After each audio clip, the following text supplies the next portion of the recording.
The reality is that you absolutely can change a habit, but the focus needs to go inward to the source, not to the external habit that manifests because of the source. By putting your intention behind resolving the reason why you have the behavior in the first place, all the rest becomes inevitable. It's time you heard how the psychology of habits work and how you can change your habits for good.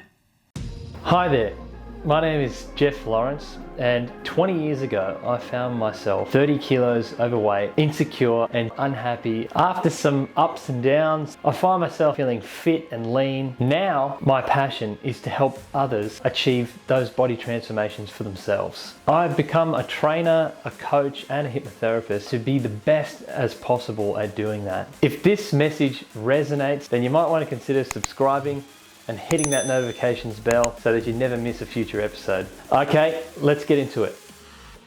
So firstly, above all, needs drive habits.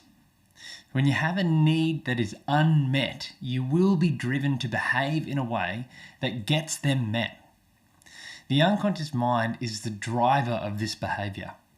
And unfortunately, the unconscious mind does not mind too much if it gets the need met positively or negatively. It just relentlessly gets them met, whatever way possible, and usually the most immediate way also. So everything we do, every minute of the day is driven by attempts at meeting unconscious needs. This mechanism also does not have a long-term view. Its impulse is really just to go about getting what it thinks it needs right now. Understanding and harnessing the power of our needs to move us into productive action is the key to winning this game permanently. So let's break it down and find out how we can direct these forces to improve our lives rather than ruin them. And today we're going to be using the Maslow's hierarchy of needs as the foundation of our exploration today. So firstly, our needs are driven by either deficiency or growth.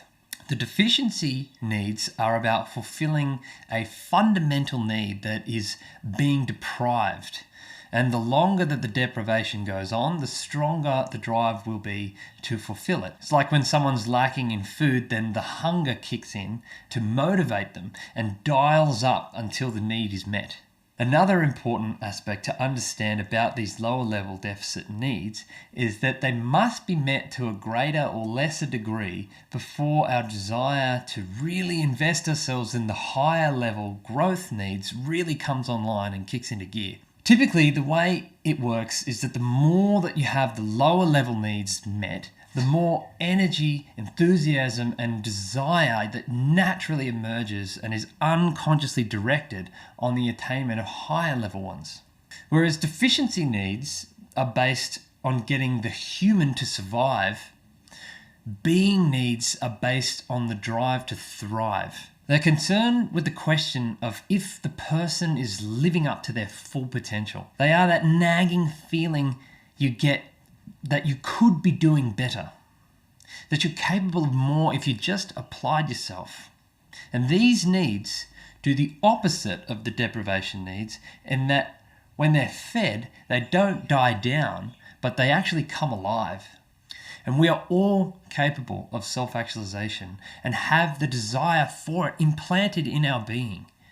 The trick is that getting to the stage where the drive for these higher levels are activated is elusive until the lower level needs are sufficiently satisfied. And even when they are sufficiently met, you can unknowingly be knocked off the higher drives if a lower level need becomes compromised, like a loss of a job or relationship. And any energy and attention you had to focus on the being needs loses its mojo. No one can avoid the chaos of life, so will inevitably be put off their mission at times. But it is not vital that you are never put off. It's only important that you get back on track. So let's break it down. The human needs are firstly biological needs: air, food, drink, shelter, warmth, sex, sleep, etc. Secondly is safety needs. So protection from the elements, security, order, law, stability, freedom from fear. Third is love and belongingness needs.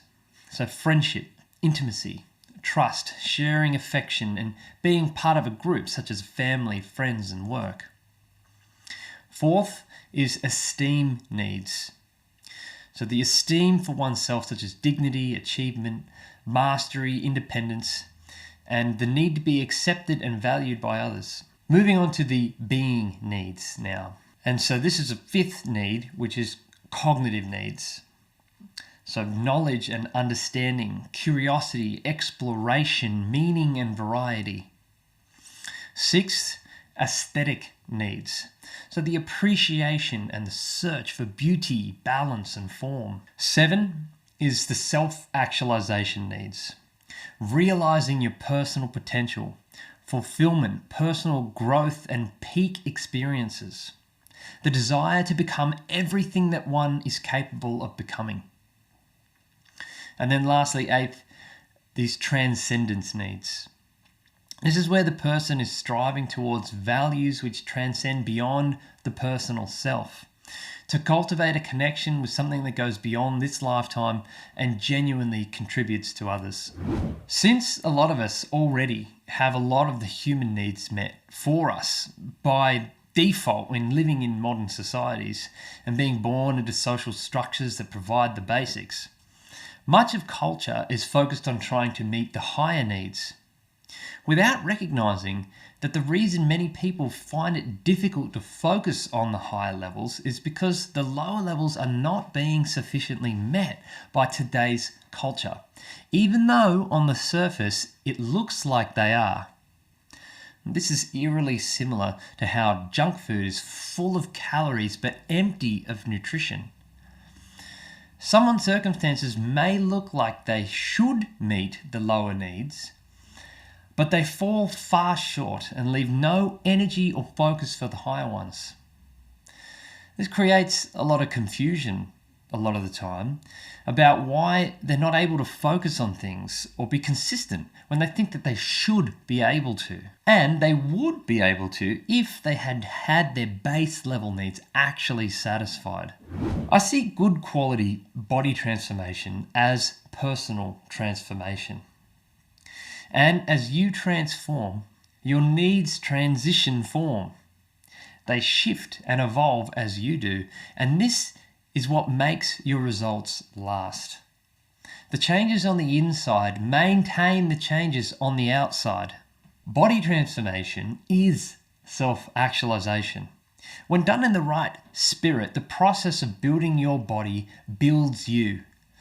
And when you are more built, maintaining your habits is natural. Your body transformation becomes an avenue for you fulfilling your higher needs for curiosity, exploration, appreciation of beauty, balance and form, fulfillment of personal potential, personal growth and peak experiences, and a part of your mission of becoming everything you are capable of becoming.